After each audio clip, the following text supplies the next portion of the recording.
귤의 맛.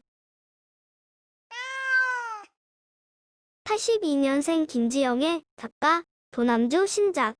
우리 모두가 지나온 초록의 시간 버겁고 외롭지만 함께라서 가능했던 그날의 이야기들. 82년생 김지영으로 차이와 차별의 담론을 폭발적으로 확장시키며 사회적 반향을 불러일으킨 조남주 작가의 신작 장편 소설이다. 누가 내 얘기를 여기에 쓴 거지? 라고 할 만큼 한 개인에게서 공감의 서사를 예민하게 끌어내는 그가 이번엔 미열과 고열을 오가며 초록의 시간을 지나는 한 알의 존재에게 시선을 맞춘다. 숱한 햇볕과 바람을 들이고 맞으며 맛과 향을 채워나가는 귤 같은 너와 나의 이야기. 사춘기나 과도기로 명령되는 시기를 쉽게 규정하지 않고 어차피 지나갈 일, 별것 아닌 일, 누구나 겪는 과정으로 폄하하지 않고 그 자체의 무게와 의미로 바라보고 싶어 한 응시가 담겨있다. 성장은 때때로 버겁고 외로운 일인 것 같습니다. 이 책이 낯설고 힘든 시간을 보낸 이들에게 인사와 위로가 되었으면 좋겠습니다. 2020 봄, 조남주. 천천히 답을 찾아가면 돼. 우리는 계속 자라는 중이니까. 앞으로 누가 이런 말 하면 차소란 존나 나쁜 년이라고 좀 해줘. 맨날 붙어 다니는 4명 중에 1명. 그 조용한 애. 넷 중 가장 공부를 못하고 가장 말이 없고 중간 키에 개성 없는 얼굴에 아무런 사연도 특징도 없어서 아무도 눈여겨보지 않는 개로 불리는 아이. 그런데 이것이 소란의 전부일까?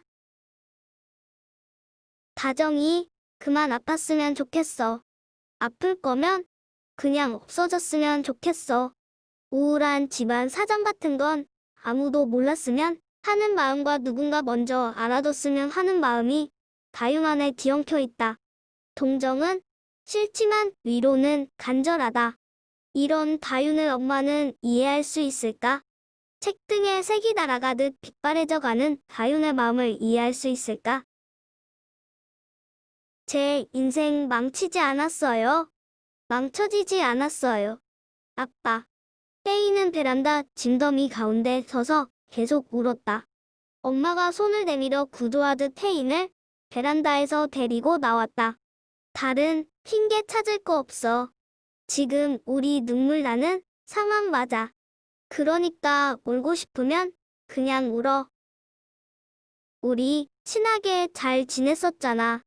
근데 나한테 갑자기 왜 그랬어? 그때 은지는 처음으로 잘못하지 않아도 불행해질 수 있다는 사실을 깨달았다.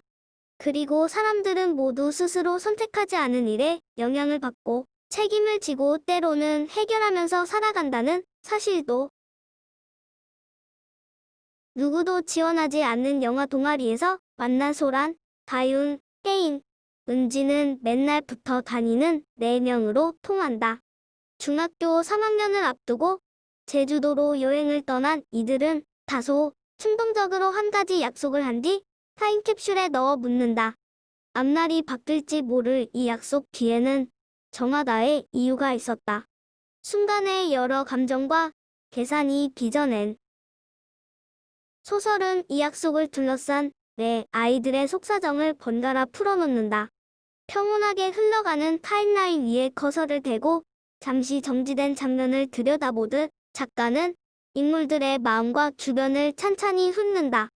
가장 많은 시간을 함께 보낸 친구와 어리둥절하게 헤어져 버렸지만 위로받지 못한 소란, 학교의 기대와 모두의 호의를 받고 있지만 아픈 동생 때문에 외로운 다윤.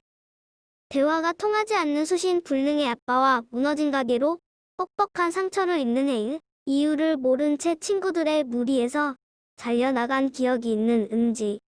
어긋나는 관계의 화살표 속에서 미묘해서 오히려 말 못하는 감정의 틈에서 자신의 목소리를 내지 못하는 막막함 속에서 지금의 시간을 쌓아나가는 아이들의 모습은 평범한 날 속에 자잘한 생채기가 나면서도 저마다의 악력으로 나뭇가지를 쥐고 초록의 시간을 나아가는 우리 모두의 모습과 닿아 있다. 나무에 매달린 채 햇볕을 받으며 끝까지 익은 귤과 아직 초록색일 때 가지가 잘려남은 양분으로 자란 귤. 나는, 그리고 너희는 어느 쪽에 더 가까울까? 본문 중에서 내가 대체 뭐가 부족해서 그러니? 라는 말들에 그래도 힘든 건 힘든 거라고, 그럴 수도 있는 거라고.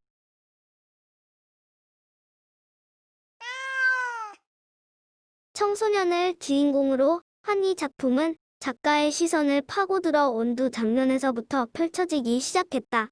이 소설에 나오는 장소 중 하나로 모든 이가 편입하고 싶어 할 만큼 최상의 교육 인프라를 갖춘 곳이자 누군가에게는 열등감을 불러일으키는 곳 단안동.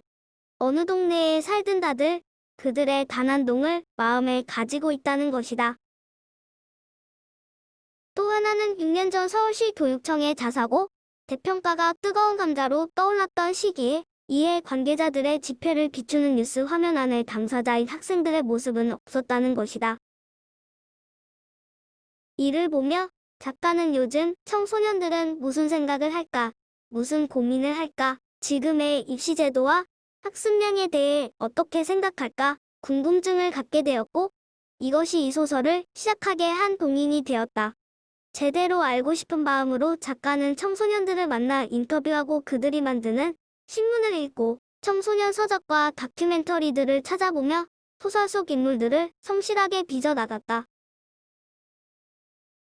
아동 청소년에 대한 배려와 존중이 지금보다도 한참 뒤처지던 시절, 그 시기를 지나온 작가에게 청소년들의 감정과 사유를 존중하려는 마음은 크다. 학교 생활이 힘들어서, 친구 관계가 어려워서, 혹은 내가 내 마음에 안 들어서 답답하고 속상해하는, 그래서 가끔은 엎어져 울기도 하는 여린 아이들의 고민과 감정을 재단하지 않고 온전히 안아주고 싶은 마음, 남들도 다 겪는 일이야. 내가 대체 뭐가 부족해서 그러니? 라는 무성의한 말들에 그래도 힘든 건 힘든 거라고, 그럴 수도 있는 거라고 토닥여주고 싶은 마음이 이 소설을 고치처럼 감싸고 있는 이유다.